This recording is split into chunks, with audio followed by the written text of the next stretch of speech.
In this video, a bell messes up my shot, a bell in some wind, and a bell in a tunnel.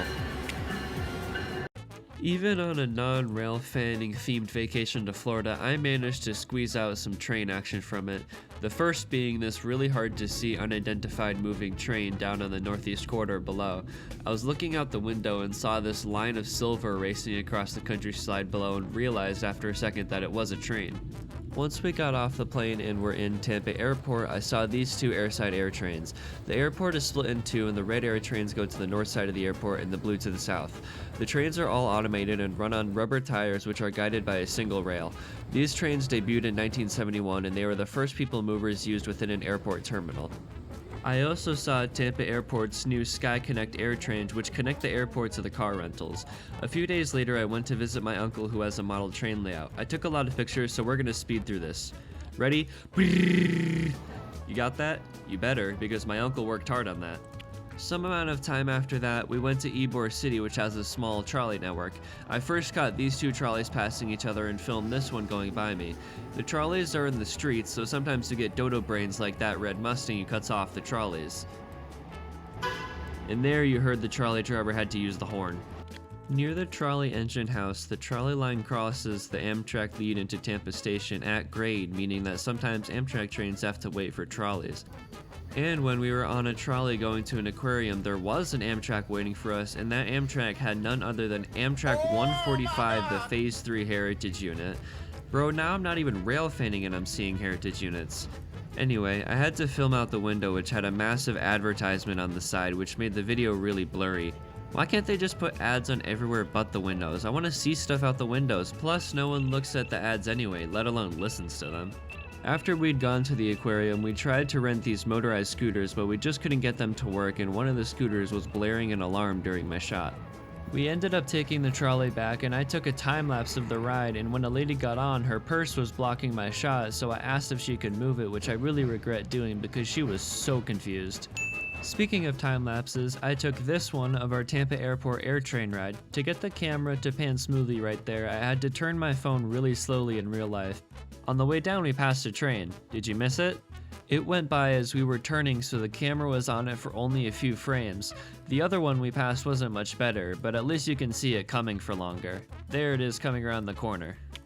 If you like planes as much as I do, you should go watch the unedited video of this trip, because at Tampa Airport that day I saw a lot of really cool planes and I put all of them in the unedited video along with extra clips not shown here. If you like planes, I recommend going to that video and checking it out, and if you know enough, please explain some of the things that I saw. I'd love to know what the planes were that I saw that day. The last train of this trip would be this silver line that I only took a picture of for some reason.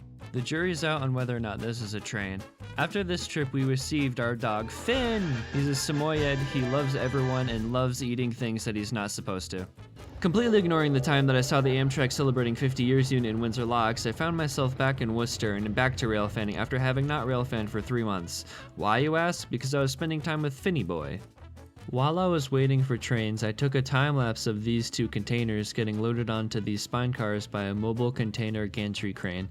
The gantry operator had a really hard time with that red container. The gantry crane distracted me so much that I almost missed this MBTA train with an F40PH. I was so not ready that I wasn't even at the fence yet and my camera wouldn't focus, so I had to readjust, so I ran to another part of the fence and tried to stick my phone through the cracks in the fence, and the resulting shot was only mediocre.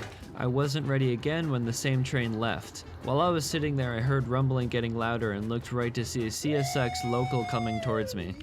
In the consist were two ST40-2s on the front and a GP40-2 trailing. The first ST40-2 features a yellow nose 3 boxcar logo, while the other two feature a normal yellow nose 3 paint. Once the freight had cleared, a little while later another MBTA train arrived. I never ended up seeing an Amtrak in Worcester because to my knowledge they run at night, or they heard that I would be in town and canceled every train. On my way back, I saw the power for that local job returning to the yard as engines light. I didn't see as many trains as my last visit to Worcester, but I'm still happy that I accidentally got to see a CSX freight train, something I don't see often, along with many MBTA trains. Now time for deja vu, because after that Worcester trip I was back in Providence, and I went to the same staircase that homeless guy asked me for money for some reason. I don't know why I went back here, because while I was filming here, a guy came up to me and asked me to use my phone. I was 99% sure he was going to run off with it, so once again I had to come up with a clever lie to get out of the situation. What I came up with was, dude, my phone's at like 1% and I needed to get home. In reality, my phone was at about 40%. He said, yeah, that's fair, and walked off. After this, I vowed never to come to this stairwell ever again. When I was thinking of places that I could go instead, I chose to go to the same balcony that I went to in this video. After that reversing MBTA, I also saw an out of focus MBTA F40PH, and after those two MBTAs, I saw this absolute maniac Northeast Regional that was hauling ass into Providence Station. Then the MBTA with the F40PH reversed out to head back up to Boston, and I ended the day with a slower Northeast Regional. You guys remember the last time I was in Providence how I said that a squirrel started eating next to me? Well, the same thing happened this trip, and this time I caught it on camera. That wraps it up for this video. Now, if you'll excuse me, I have a dance recital to perform in. Thank you for watching, have a splendid day.